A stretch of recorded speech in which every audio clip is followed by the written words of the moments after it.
The Atlantic reporter mistakenly added to a text chain with top security officials just released the messages that have started a massive national security controversy. Jeffrey Goldberg says he was accidentally added to that chat, which he says included sensitive details about U.S. military strikes in Yemen. The newly released messages show one message from Defense Secretary Pete Hegseth even detailing times of that attack. ABC News is reviewing the message and has reached out to the White House for comment. Let's bring in senior White House correspondent Selena Wang for more. Selena, what do you make of these released messages, especially after the White House and so many of these cabinet members insisted nothing classified was shared here?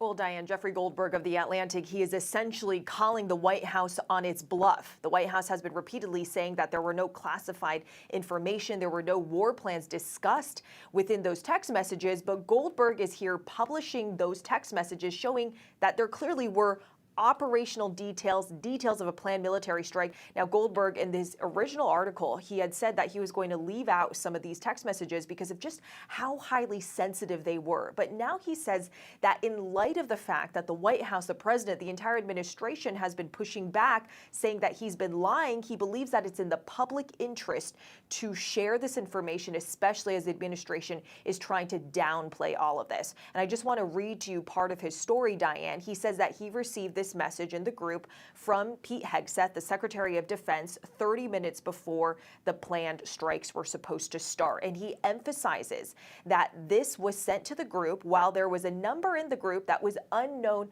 to the Secretary of Defense. And this is what he writes. He writes, quote, "If this text had been received by someone hostile to American interests or someone merely indiscreet with access to social media, the Houthis would have had time to prepare for what was meant to be a surprise attack on their strongholds.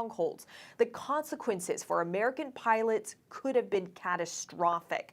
So we are talking about two issues here. The fact that this conversation was happening on an unapproved commercial messaging app, not a approved secure government channel. That's the first issue. The second one is the question of how an unknown number mistakenly, inadvertently got into that group where this sensitive conversation was happening, Diane. So, Selena, what's the White House saying about this now? Well, look, we are continuing to see the White House stand by their argument that there were no war plans, that there was no classified information within that text group. In fact, Caroline Leavitt, the White House press secretary, just tweeted the following. She said, "The Atlantic has conceded. These were not war plans. This entire story was another hoax written by a Trump hater who is well known for a sensational spin."